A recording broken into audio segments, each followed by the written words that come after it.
Welcome back to We Can Do Hard Things. We are delighted that we have one of our dearest friends in all the land, Liz Gilbert, back with us today. If you have not listened to the last episode, just please go back and listen.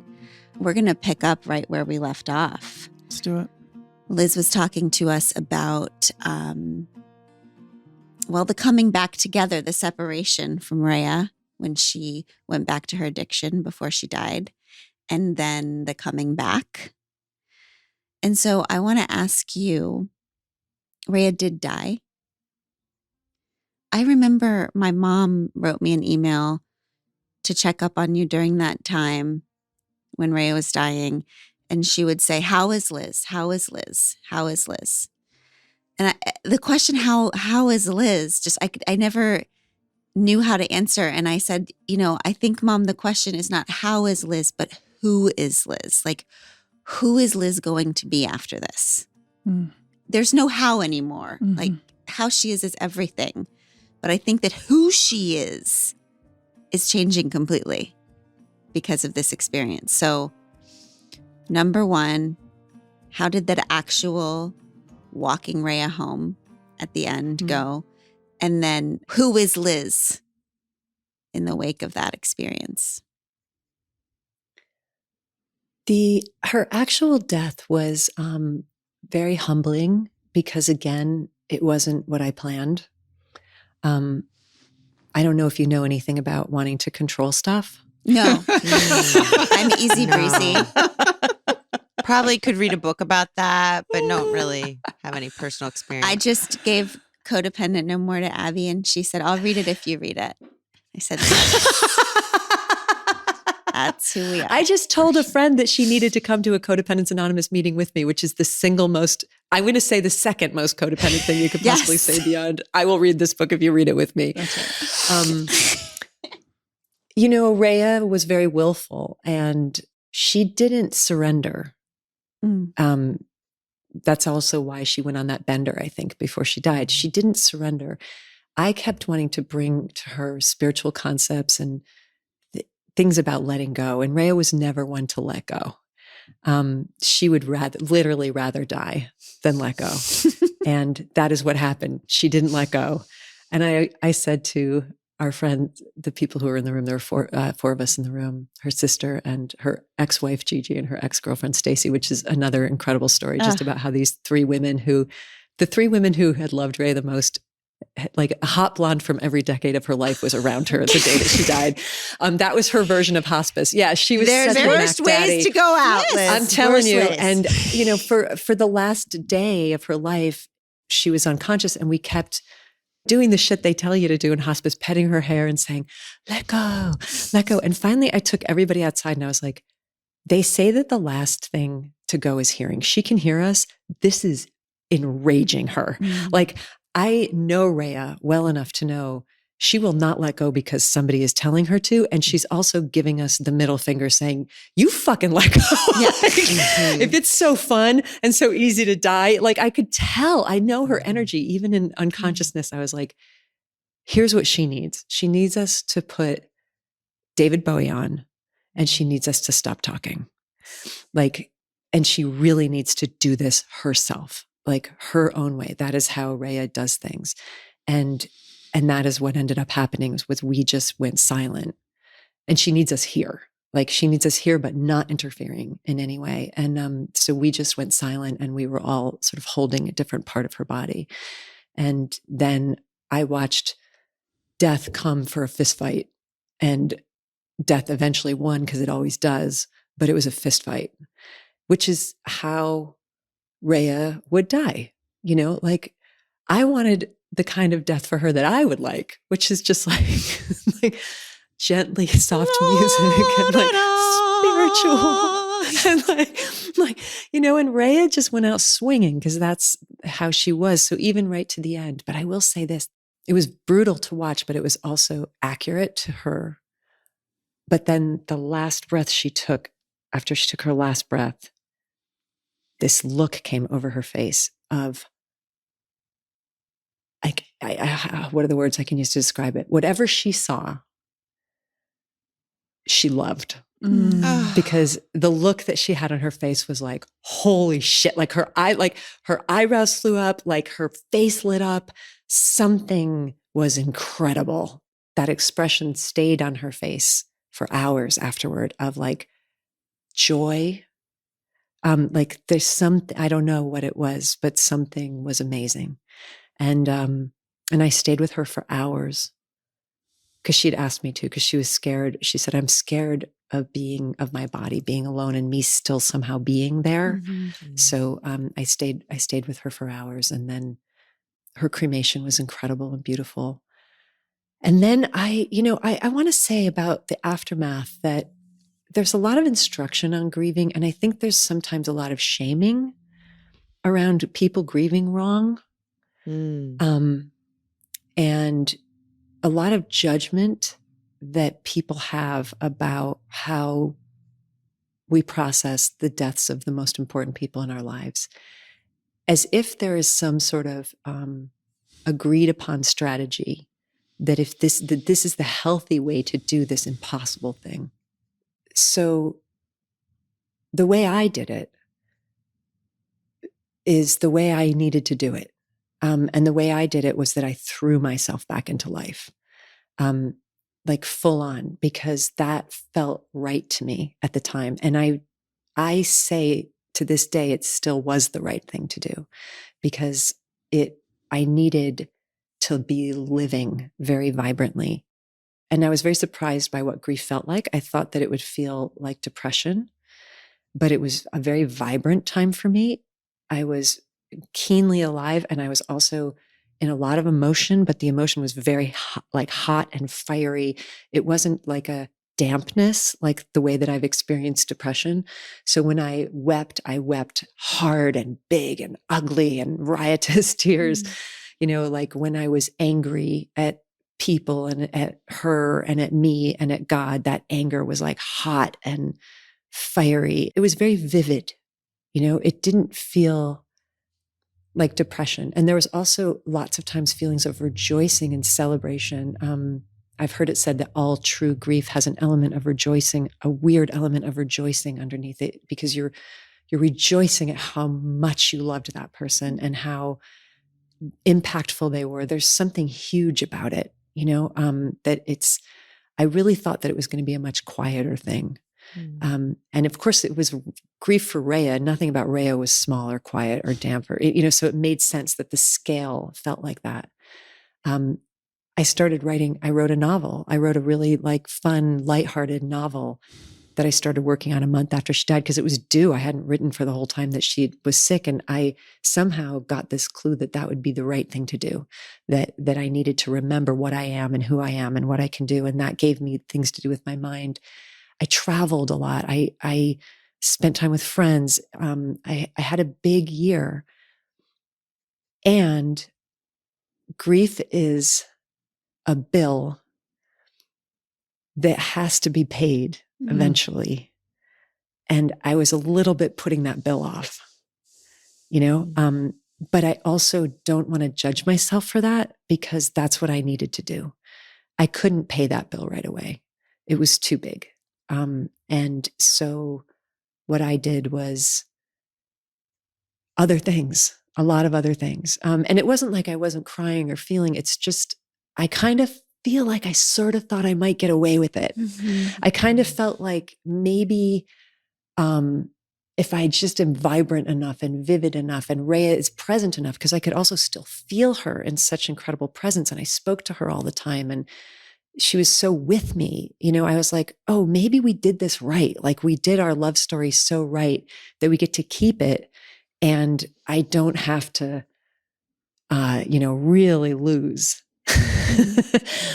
I don't have to really lose. And then what I did was I threw myself into somebody else, because that has always been the way that when there's stuff too big for me to feel, the way that I handle not feeling it is to look for somebody else to fall in love with. And I looked for somebody else to fall in love with. And of course, it was an old friend of hers, somebody who connected me to her and I felt was an extension of her in a way. And of course, he was not. because nobody is an extension of another human being, nor can anybody replace another human being. And that's when I lost my mind. And I think that part of grieving is losing your mind, because when grief is so huge, it's like having a huge head injury. It does something to you. And it didn't happen until then. It didn't, like the real sense of like, oh, I am not okay. Like I am not okay, and I am not going to be okay. And I cannot bear what I've lost. I didn't feel until I had like impaled myself on another human being, expecting them to step in and just pick up everything that Rhea had been. And then very quickly realizing that not only could he not do that, nobody on earth ever again will be able to do that. And that is another layer. That is another layer. And that's when I fell apart completely. And that was a year later, so there was a delay. And I remember recently somebody was telling me that they were upset at their father because their mother had died and he was acting normal. And I was like, leave him alone. Like, here's my advice for people who are in your life who are grieving. Let them do it. In the same way that I had to let Rhea die the way that she had to die, let people grieve the way they have to grieve. And if that means they shut themselves in their house for 10 years and don't come out, that's how they had to do that. If that means they throw themselves into workaholism like I did, then that's how they had to do that. If that means they have to marry someone next week because they can't bear it, like whatever. Like we're not here to judge the way that other people process the most unbearable losses of their lives.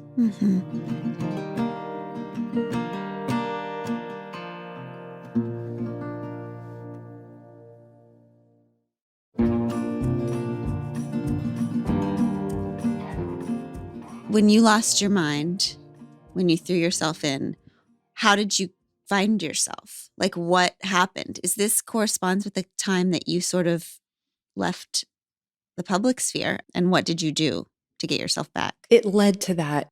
What happened is that, well, first of all, it's not the first time I've impaled myself on somebody, at all. Like, this is a thing I do. This is my drug, right? Like, this is my drug. And just as Rhea, when she was facing what she could not bear in death, reached for her drug, I reached for mine. Yeah. Mine is, you will fill me and I will fill you. And you will take care of all of my emotional needs and I will take care of all of your emotional needs, and nobody has to suffer. And I've been doing that my whole life. In a way that has been really is rife with self-abandonment, because you can't do that without self-abandonment. And I thought I was done with that. And I thought I had that thing done in the same way Rhea probably thought after 18 years of sobriety that she was done with that behavior. I didn't think I did stuff anymore like what I did with this person. I met you, I barely know you. A week later, we're living together. I didn't think I was that person anymore. And I still was, because that's what I needed to try to get well. And then when it just didn't work in any way whatsoever, and then my mind losing went to stuff I didn't think I did anymore, on my knees, literally sobbing, begging someone to look at me, to love me, to touch me, to need me, like things I haven't done in decades, but that I used to do on the reg. Sounds like the beginning of Eat, Pray, Love, or like one of those. Precisely. It was exactly that. And by the way, that wasn't the only time that happened. Right. So what I did was I did the thing again. Like, I was like, wow, I thought I didn't do this thing anymore. And I did the thing again. And so, there was a split. Part of the madness was like a split where I'm watching myself do this thing that I didn't think I did anymore. And it's like watching yourself drive over a cliff, and you're driving the car, but you're also on the cliff watching you do that. And you're like, wow, I thought that was over. And there's not anything I can do to stop that. Like, I'm watching it happen, and I know that it's not good, and I know that it's not healthy. And there she goes. There she goes. There's Thelma without Louise going over going over a cliff by herself and pulling another person down into that gulf with her, using someone as a drug, as a sedative, as a stimulant, And what happened was that there was a night where I was doing that thing of begging, pleading, trying to get more than I was getting, drinking out of an empty well, going to the hardware store for milk, all the things that they, all the expressions that they say. There was a pause, and the person who I was with got up and left the room to do something. And I felt something in my heart, and it was a little voice. And I put my hand on my heart, and I heard this voice inside me say, "Please get me out of here." And I said to her, "I'm going to get you right out of here. And I am so sorry." And by the time my partner came back into the room, I was dressed and sitting on the edge of the bed. And I said, "I am so sorry." I said it to him. I said it to myself. And I said, "I am not well. And I have actually really never been well in this area. And I need help, and I need to go find help, and I'm going to go get help. And I need to provide for myself right now." And I took myself to a 12-step meeting for sex and love addiction and started my 12-step journey. And within a couple weeks after that, I put drinking down. I had never been a huge drinker, but I drank every day. And then I put drugs down. I had discovered psychedelic drugs a few years earlier and loved them so much. Like, loved everything about it and felt like this is the shortcut to God I've always wanted. Mhm. And a lot of people in recovery do those Yeah. drugs. No, this is no shade on anybody. Yeah. I know it's like people call it plant medicine. For a lot of people, it is. It's saving lives. For me, it is a drug, because here's how I know: when I do it, I never want it to end. And when it ends, I start sobbing because I don't want to come back here. I want to be there always. Yes. So that's how I know that that's not medicine for me. That's good. That's very good. Right? Like, anything that I am like, "No, I don't want to come back. I don't want to be in this world. I want to be in that world." Like, that's not probably good medicine for me. So I put that down. And then I put social media down, because I realized that, oh, this is how I'm feeding validation to myself. This is me checking every day to see if I am loved, to see how loved I am, and to see who loves me. Not just how many likes, but who.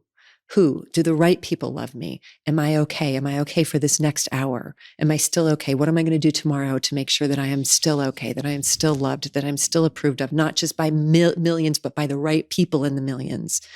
And all of those things, I have to say that the decision to go into the room for love addiction felt like it was mine, but also I felt the divine hand in that moment where I could hear that part of me that said, "Please get me out of here. I really need help."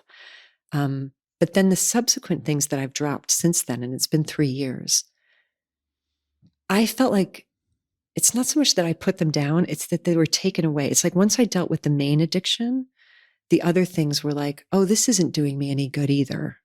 And I wanted to give myself that voice, that little one in me who I heard say, "Please get me out of here." The stewardship that I feel toward her, and the love and the care and the tenderness that I feel toward her made me make a promise to her that I will do my very best for you. And drinking and drugs and seeking validation on social media probably isn't helping either. So let me just get that stuff out of the way so that I can have the clearest possible mind to give you the care that you have always needed. To make sure that you're never abandoned again, where I never have to hear you cry out to me in the dark, "Please get me out of here." To make you my priority so that we're okay. So that takes us up to now. And now, It's been a good- how are you now? How are you today? I am so good. This is what we call a feelings check. I'm Yes. so good today. I am so good. And I've been clean and sober for 3 years. 3 years on Easter. Easter was my 3-year Oh, how sobriety perfect. date. Resurrection. So my world went from very big to very intimate. So I don't have a big world right now. And I don't know that I really, really, really want one. I have a really intimate world. I have a book that I'm working on that I love, and another one too. And I'm healthy, and my eating has changed. All of that stuff has also happened. I've never been on my own this long. I've always been attached to somebody, and I was in nonstop overlapping relationships from the time I was 14 until I came into those rooms, with the tiny exception of 9 months of the Eat, Pray, Love journey. That was the longest I'd ever been able. But the second someone gave me attention, I had to go to the source of that and get that, a steady supply. So for me, 3 years of not living by myself, I live with myself, not by myself. That's how I've defined it. So 3 years of living with myself has been so extraordinary. All of my relationships have changed. I have to share an anecdote because I think you'll love it. But a lot of people in my recovery room don't know me. Recovery rooms I find so fascinating because they are the truest, most democratic cross section of humanity that I have ever seen. And and I go to all of the rooms because I actually think that addiction, if you got addiction, you got all of it. You're like, I got the alcohol stuff. I love the drugs. I love the codependence. I love the food stuff. Like what the spending. If you're hurt in that way, you're hurt in all the ways that have to do with that. And so I have loved Zoom because I've been able to go to so many meetings all over the world. And I have so many friends. I have a sponsee now. I've got I'm part of that lineage now. But one of my most beloved sisters in fellowship called me last year and she said, Liz, I'm reading this book by somebody named Glennon Doyle. She left me a message. She's like, this is such a weird, I hope this is going to sound crazy, but she keeps talking about this friend of hers named Liz. And the things that this Liz person says sounds kind of like the things you say. You don't by any chance know her, do you? And she had no idea who I was. Like she not only didn't know who I was, she'd never heard of Eat, Pray, Love. Oh my God. So I was like, yeah, she's a friend of mine. And I'm also an author, because in the rooms, you don't really talk about what your career is and what your job is. Isn't that amazing? Isn't that wonderful though? But how beautifully did you depict our friendship, that I was recognizable to somebody who knew me only in this sense, right? Like I was so incredibly moved by that. I thought that was so sweet. How integrated are you as a person that you're recognizable on a couple pages of a book as you are in a meeting? Oh, that's true. That speaks to you. That's really true. Oh my gosh. What So is gorgeous. it like being, if you have that many years of consecutive relationship, always someone with you, living with you, in relationship with, to have a 3-year span is a big deal. What kind of transitions did you have to make? What kind of itchiness did you have? How did you learn to be with you? Well, for one thing, so I think anybody who has any kind of experience with addiction knows what it's like to always feel like you are a divided self. And especially in regard to whatever the main thing is that you're using, where you feel like I've had a split self for my entire life from very early childhood, when I figured out that there was a very narrow thing that I was allowed to be that was okay, and that had to be presented. And then behind that was a bunch of stuff that was not ever allowed to be seen. I remember telling my first lie probably when I was 3. Like I remember needing to understand how to lie, because these parts of myself were not acceptable. And so you get really used to living a double life and having like a presented self. And it feels in a weird way very comfortable because it's what you've always done. I mean, I'll keep it on the eye. It's what I've always done. So in a way, that split and that division of like, this is what I look like, but this is the pain and this is what I'm secretly doing that nobody knows about, is very customary for me.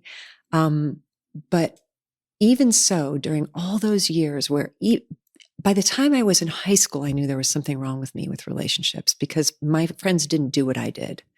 They didn't have such intense relationships. They didn't have so many of them. They didn't cheat on people.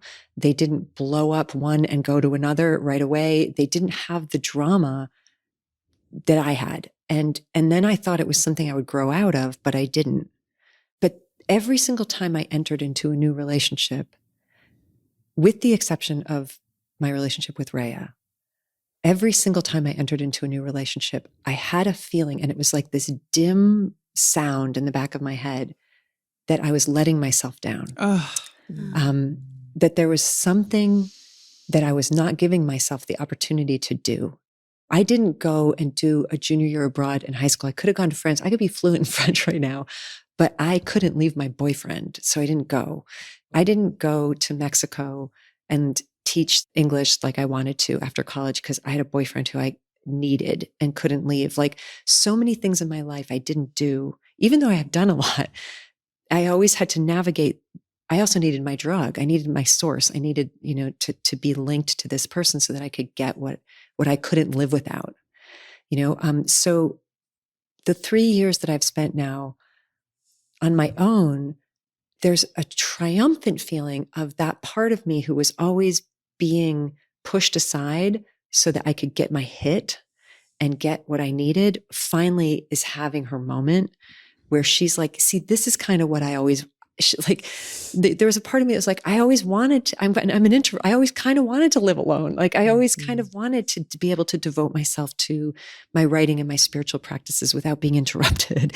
I kind of always wanted to focus more on my friends and my relationships with them than with this one person. So there's a homecoming feeling. And then there's also just been a lot of education that I've had to learn in recovery about how I get in situations where suddenly it's too late and I'm in this thing, and how I can learn how to stop it 20 steps prior to that, because the point of no return for me happens very quickly. So I can't do things like any addict in sobriety. There's things that other people can do that I can't do. Like I have a friend who's a severe alcoholic and she cannot hold a glass of champagne at a wedding and toast politely.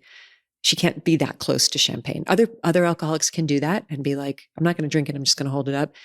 She knows that herself well enough to know that she can't have that in her hand.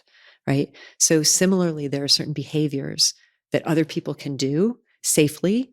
And it's sort of within the realm of normal that I can't do because of where that might take us. Right. So there's no such thing in my world anymore as like healthy, normal flirting.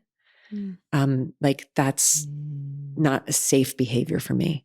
And I can get myself and other people into a lot of trouble with that because I don't have any breaks. I don't have any breaks. So like there's stuff that I used to do that I used to be like, but everybody does this and I can't. And I find huge relief in that. Like it doesn't feel like constriction to me. It just feels like, oh, these are the guardrails that I've always needed and I never knew how to have. So I feel safer and I want to be somebody who people are safe around. I feel like my true loving nature has had more room to bloom. I can now be more of what I really am, which is somebody who can care about people instead of using them. I don't ever want to use another person again as a drug. And I don't ever want to be used again by another person as a drug, as a sleeping pill, as a sedative, as a stimulant. And there's a great liberation that I feel. And the biggest thing I feel is dignity. Because there's no dignity in using and there's no dignity in being used. So, yeah, it's good.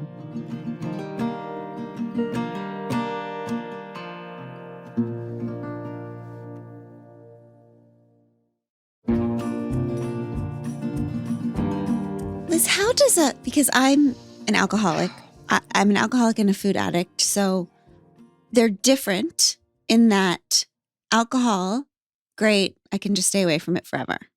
I mean, not that it's that easy, but there is a delineation of like, did I drink or not? Food, just a quagmire of like, am I sober from food addiction? Am I not? Am I, if my behaviors are one thing, but my brain is still another? It sort of feels a little bit more like relationship or love addiction because we need love. Like we need food. So tell me, because I actually just don't know any of those steps and how it works with relationship and love addiction. How do you work your way back in at some point? Well, yeah, that's a big question. And that analogy is often used to food addiction, because the way I've heard it said is that in alcoholism, you take the tiger, put it in a cage, and you throw the key away and you never open the cage. Mm-hmm. With food addiction, you have to open the cage 3 times a day and take the tiger for a walk around the block and then put it back in the cage, mm-hmm. which is really, really hard. Love addiction is somewhere in between there, because we do need intimacy and we do need love, but we don't necessarily have to have sex 3 times a day, no matter what I might have told you in college. Like, it's not like you don't have to have that, right? You know, and there are people, and that's why for each person, you have to find what your own pathway is in that. And it's a possibility for me. I keep open the possibility, like, I'm doing so well and my life is so good.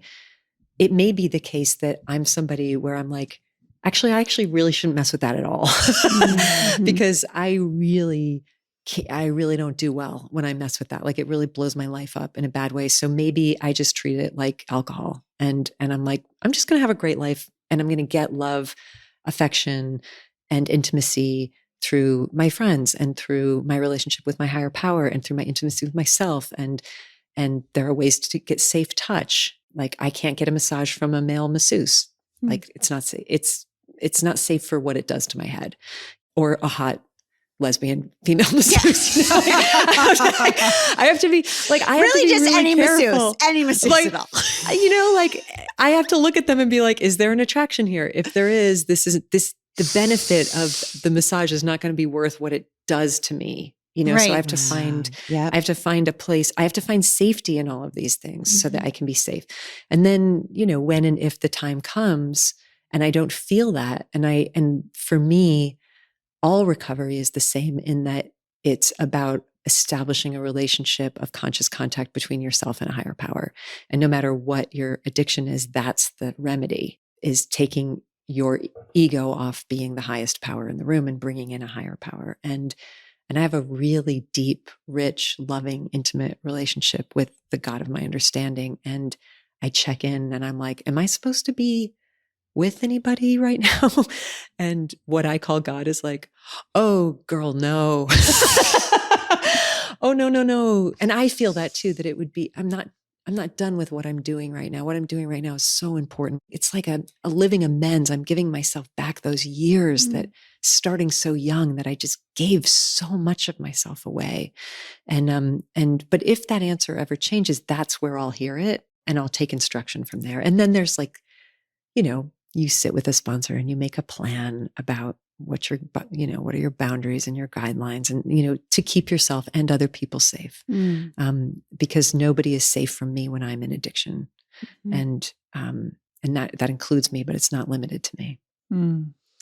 We've had a conversation recently where I think I texted you and said I was back in the rooms and just pissed off all the time because of all the male language in the steps and all the things. And then you told me that I was allowed to create the higher power in my own way.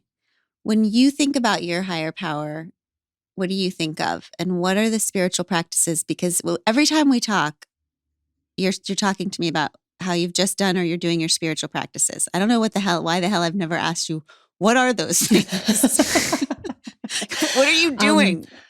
Yeah. So one of the things I loved is that my sponsor said to me one time when we got to step 2, she's like, why don't you write out what you're looking for in a higher power? As if you were writing what you were looking for in a romantic partner or what you're looking for in a job. Like, manifest this. What are you looking for? Like, what would work for you? What does it have to be? And what can it not be? And it was so funny because even as open as I've always been about spirituality, I was like, you're allowed to do that? Like, don't you have to work with the God they give you? You can custom order you can custom order it. And she was like, not only can you do that, but to get well, you must. To get well, you must create your own higher power, because the only higher power who you're going to believe in, love, and trust is the one that is tailored to you. And I found that to be really revolutionary. I think you guys all grew up Catholic with a high demand religion. So I have a different background than you. I don't have the anger at God because I didn't grow up assaulted in my religion. And when you grow up, a lot of people in the rooms, I'm always very conscientious about whenever I share about like saying, the God of my understanding is not the God of your fathers, nor the God of my fathers. But my family was pretty low key about religion. So I didn't have to undo a lot of trauma to naturally find my way to a God of my own understanding. And what I did was I built upon a practice that I have had for years, which is whenever I've been in distress for years, I've always written letters to love. I wrote about this in Eat, Pray, Love, where I write a letter to unconditional love herself, who I've always felt is very female, and say this incredibly compassionate, all accepting mother, divine mother. And I say, I'm in trouble and I need help. And for years I've done this. And then for years, I don't know where I learned it. It just sort of intuitively happened. Unconditional love writes back to me. And always with the same first line, which is I'm right here, which I have tattooed on my chest. I'm in my own handwriting because it comes in my own handwriting. I'm right here. I see you and I love you and I know you're in a lot of pain right now and I'm not going anywhere and I have nowhere better to be. That's the thing that love always tells me. There's nowhere else in the universe that is more important to me to be right now than with you in this moment. And if you need to be in distress all night, I will sit here with you through this because you are my beloved and you are my child. And there's absolutely nothing you could ever do to lose my love. And if you lose everything else in the entire world, I will be there still. And so I sort of expanded on that to create what I call the God of my understanding. But my primary spiritual practice these days is, I've explained it to you before, is two-way prayer, which is actually really interesting. Apparently the history is that the very early first group of people in Alcoholics Anonymous created this thing. And they, at the time, thought it was the most important part of recovery, more important than going to meetings, more important than doing the steps, more important than having a sponsor, literature, all of that. It was really creating that conscious contact with a higher power. And the way you do it, the way they teach it, is that you find a quiet spot in a quiet moment and you open up, the way I think of it is like you open up the doorway to the infinite through reading something that for you opens up the doorway to your infinite. So that can be a piece of sacred writing of whatever sacred writing is to you. So for me, it's Walt Whitman. And it's any line, I open up to any line of Song of Myself. And I feel like Walt Whitman was a mystic and a great saint, and that he was in direct communion with God and that he left the door open behind him. And I draft in on his draft. So I read a couple lines of Walt and then I'm with God, right? So and it's like, thanks, Uncle Walt. And Rumi does that for me. Hafiz does that for me. All of those, Mary Oliver does it for me. They left the door open behind them out of their generosity, and you can slip in on their words and it changes something in you interiorly. And now you're in divine space. And then you write one question and one question only. As my sponsor said, it's not a deposition, Liz. One question. And that question is, my question every day is the same. And I've been doing it now for 2 years. Dear God, what would you have me know today? And then the answer, you start writing the answer. And that presence has never not been there. And I've been through some stuff in the last couple of years. And the answer always surprises me. It delights me. I get a letter every morning from my higher power giving me my instructions for my day, tailored to that God of my creation and my understanding, who loves me enough to have taken the form that I can handle in the creation that I projected onto it. That's how loving I think God is. God will be like, oh, you want me to show up as this? Okay, I'll love you so much that I will be this, so that you can be with me and we can be together. And that God meets me wherever I am with whatever I need. And then I have two-way prayer partners in my fellowship, and we call and we read each other our two-way prayers, because God also speaks to me through other people's prayers. And I meditate, and I spend a lot of time in solitude. That's like a very big top line for me. I need that in order to be able to hear what I need to hear. Otherwise, I'm looking at too many other people and asking them if I'm okay. And that used to be my spiritual practice. That used to be my higher power. If you want, I can read you guys. Do you want to hear my prayer from today? Yes, please. Yes. Also, this is a God I could follow. Yeah. what she's just Right. explained. And I love that she just said, because I've never heard you say it this way before. She doesn't say, I created this God. She says, I mean, I know you're right there and I'm just talking about you, but like, I'm right here, Glennon. like there's this God that loves me enough that will take whatever form I have created that I need, That you've projected. that I've That's projected. right. That's so beautiful. Why wouldn't God, Why who is wouldn't infinite, God? one, be able to do that? And why wouldn't God, who is infinitely loving, not offer Want to. itself to you as whatever you need? Of course, it's for like me its sitting at the child? counter with Emma and she's upset about her day and me saying like, what do you need from me? Like, Yeah. that's all it is. I'll be whatever you need me to be right now. That's right. Please read your Beautiful. your letter from this morning. It's funny. I already forgot it, so I have no idea what this is going to be, but it's good. And sometimes I actually record them. So I've got months of these. So it's like my own Bible. So when I'm really stressed, I'll go back and pick a random date and I can hear God talking to me again. And usually whichever random one I hear, it's like, here's God's custom made like offering for me for this day. Dear God, what would you have me know today?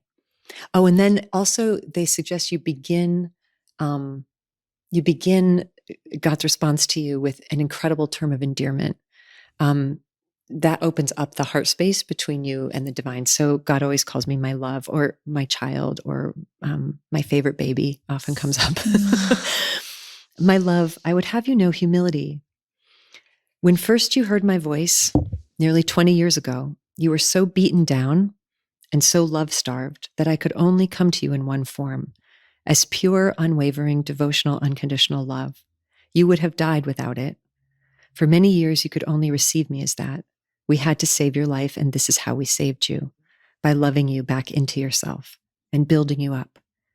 Now that you believe genuinely that you are both lovable and loved, now that you know that I will never abandon you, that you cannot be alone, now that you believe fully in that love, I want you to learn humility. Don't worry, this won't be Vogue. Ray's favorite word. This is not about beating you back down. There will be no punishing, no degradation. My love, I want you to know the sweetness and the deep, all-encompassing relief that humility will bring to your life. Look how much your life has improved by handing over so much of it to me already.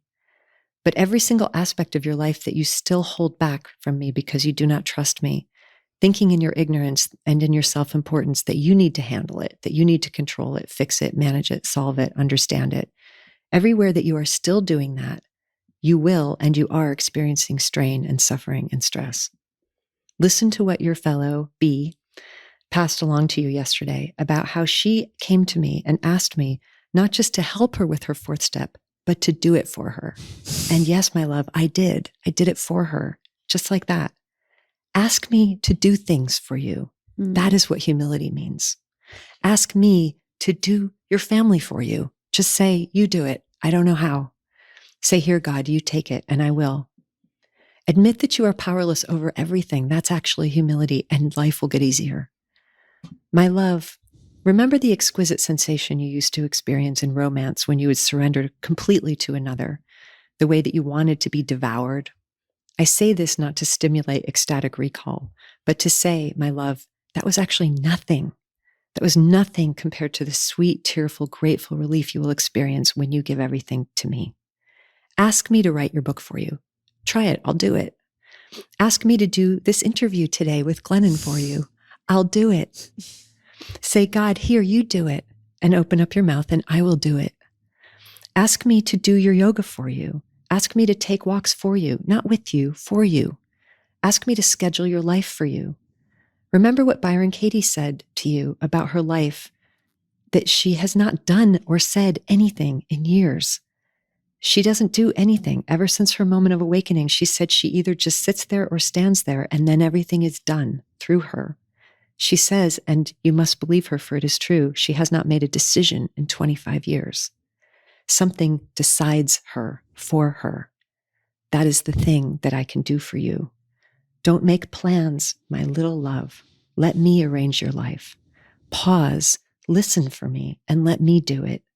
I don't want you to miss this experience of letting go into love and trust. This is what I would have you know, my love. More God, less Liz is the equation for perfect peace. You've worked too hard your whole life, my love. Stop working so hard. Stop trying. Let me do more things. Let me do everything. Trust me completely. Say, here, God, you do it. See what those words, that belief will create out of you. Let me dance you.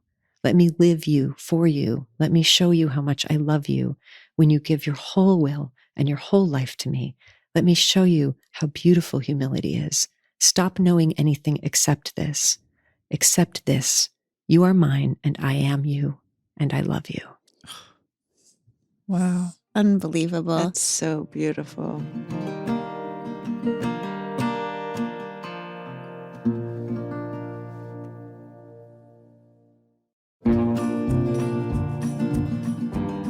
All right, in our last minutes, we're going to have a couple questions from the Pod Squad for Liz. There were about 6 million questions that were submitted for you. I want to hear what Liz has to say for Lolly. My name is Lolly. I had this super close friend.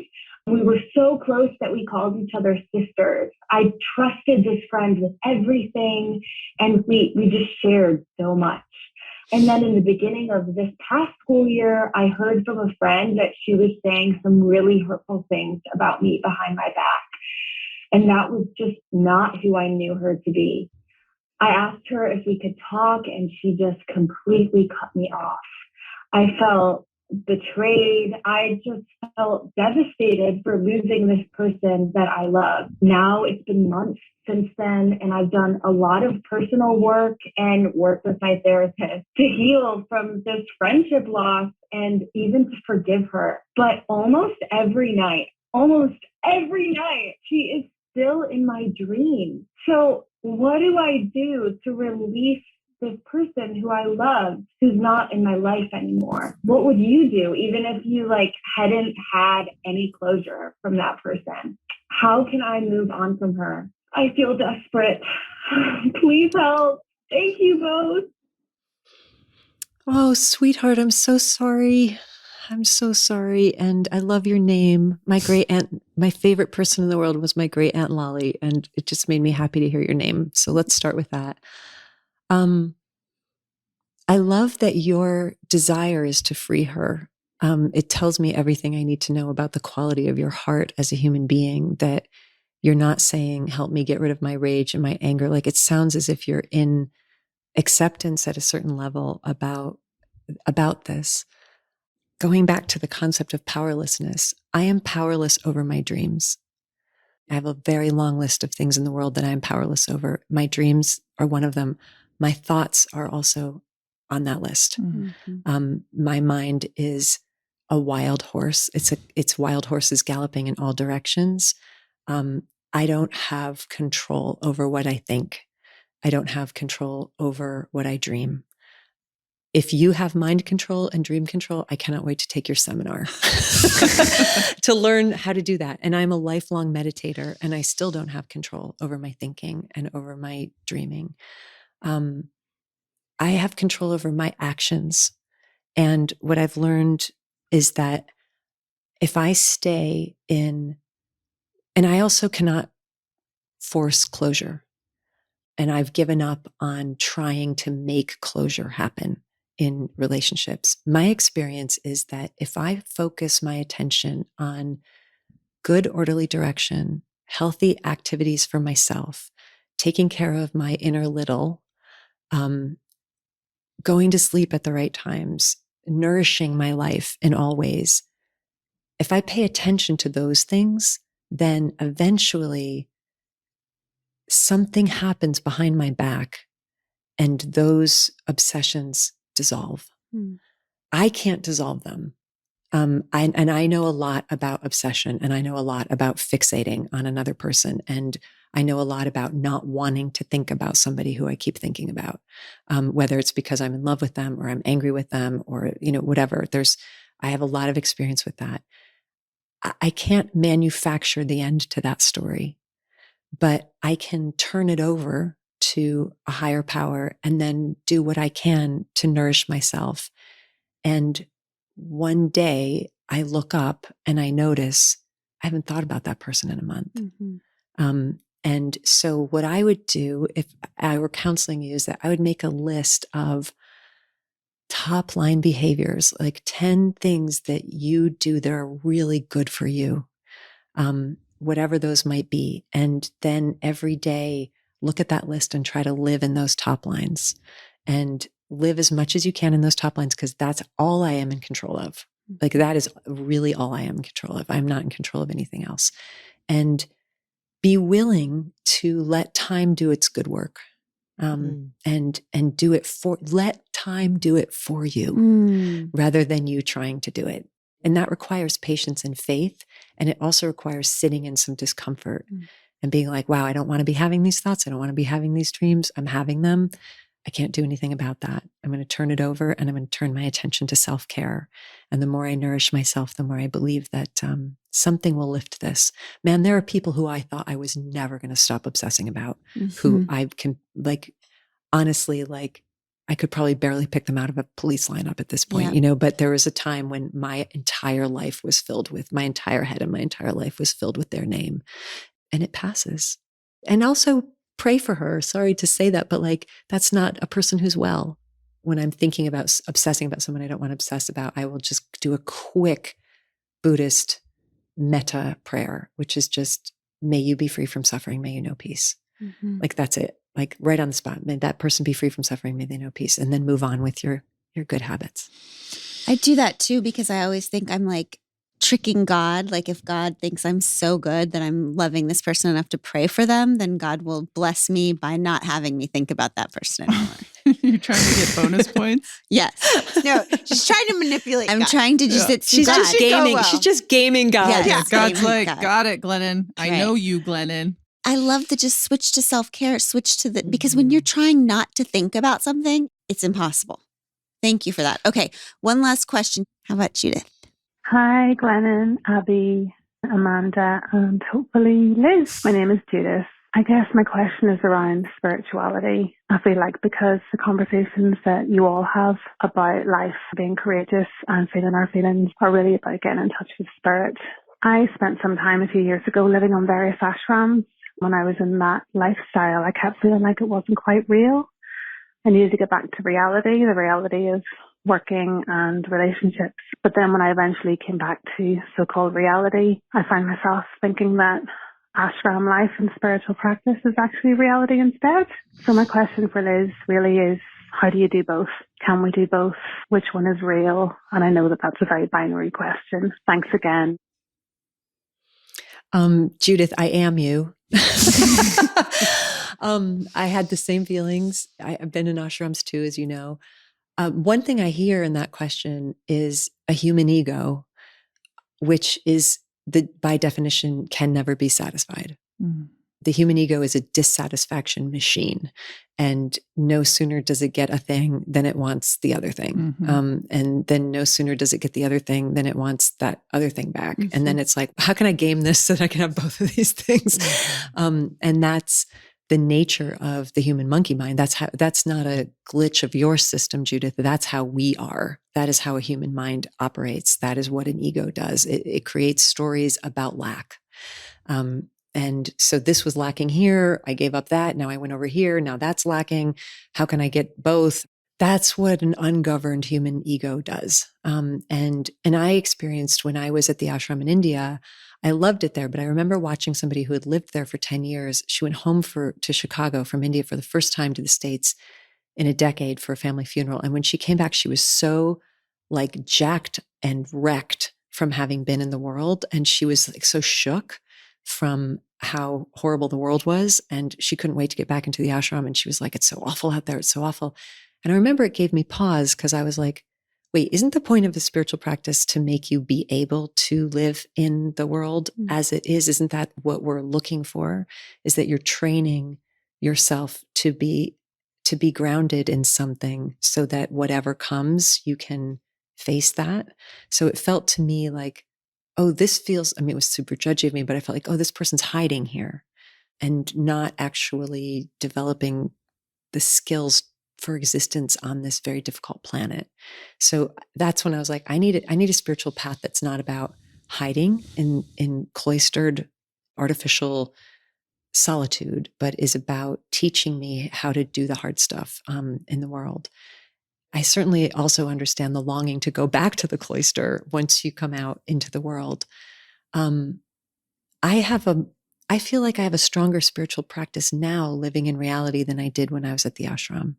I feel more spiritually mature here in my own discipline. I've created a life that is very spiritually disciplined, and nobody's disciplining it for me. So I would say that you can take what you loved about the ashram monastic tradition and you can fold it into your life if you're willing to give up other things. Mm-hmm. And here I will quote Glennon, talking about how she realized that if she wanted to be a writer, all she had to do was go to bed at 8:00 when her kids went to bed so that she could get up at 4 and write before her children woke up. Mm-hmm. She prioritized that, so if it was the meditation that you loved, what are you currently giving those hours to? That's a thing that I often say is pay attention to what you're paying attention to.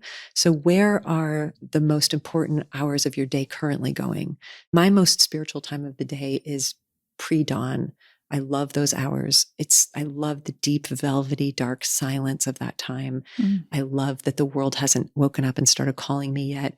So I sacrifice a lot of stuff later in the day so that I can go to bed early, so that I can get up and have that time with God. I need those quiet mornings for myself. I don't do so well in the world if I skip that. If I skip that morning connection with myself and with my God, the rest of my day tends to be, I tend to feel very lost. Mm-hmm. So I would say maybe it's not so much about going to a monastery as bringing into your life what you loved most about the monastery. Love. Liz, we do this thing called the next right thing. What would you say to people right now? Something so simple that they can do that might bring them just a smidge more. All we want is a smidge more of peace and freedom today. Say no to somebody. That's good. Yeah. Say no to somebody. Disappoint someone. Somebody's expecting you to do something. Don't do it. Cancel something or say no to somebody. That would be the best thing that you could possibly do for yourself right now. We can do that. Nothing better we can than do hard canceling. things. We can also do fun, easy things like cancel. It's not Love it. easy though. That's really hard. Saying no Yeah. to somebody is a Mhm. hard, Yeah, it's not easy. hard thing. But I bet, I mean, I don't know this, but Liz, does it get easier the second time than it is the first time to say no to somebody? Yes. And I say no all the time now. And I actually realized that I'm doing that person a service because I hate it so much when people say no to me and I don't get what I want, that is a great spiritual growth edge for me. Mm. So when I am denied what I want, it causes me to have to find growth within myself. And so if I say no to somebody else, I'm giving them the opportunity to be really upset and then figure out how to take care of themselves in that. Oh my God, it's so So it's a good. public service. It is a great public service. You're giving I them love what we call the AFGO, right? Another fucking growth opportunity. Mhm. Yes. So go forth and give many AFGOs today. Liz, thank you. You are truly one of the most important people in my life. Abby and I are both grateful for you, for the way that you mother both of us separately and the way that you helped our love story come together, because you did really help me trust myself during that time. And that's what I needed more than anything. So I'll be grateful There to you was forever. nothing that anybody on this world or any other world would have been able to do or not do or say or not say that was going to keep you two apart. That's right. And I love that you credit me with helping you, but this thing was never not going to happen. Because this thing is for the benefit of all of us and also for you. And I love all of you so very, very, very much. Thank you for letting me come onto your program. You're It the was a best. joy. We love you. To the rest of Liz you, Gilbert. When life gets hard this week, just say no. Love you guys. Bye, Amanda. Bye, Abby. We love Bye, you. everybody. Bye, Pod Squad. Bye, Lizzie. Bye. Thank you, Liz. We Can Do Hard Things is produced in partnership with Cadence 13 Studios. Be sure to rate, review, and follow the show on Apple Podcasts, Odyssey, or wherever you get your podcasts. Especially be sure to rate and review the podcast if you really liked it. If you didn't, don't worry about it. It's fine.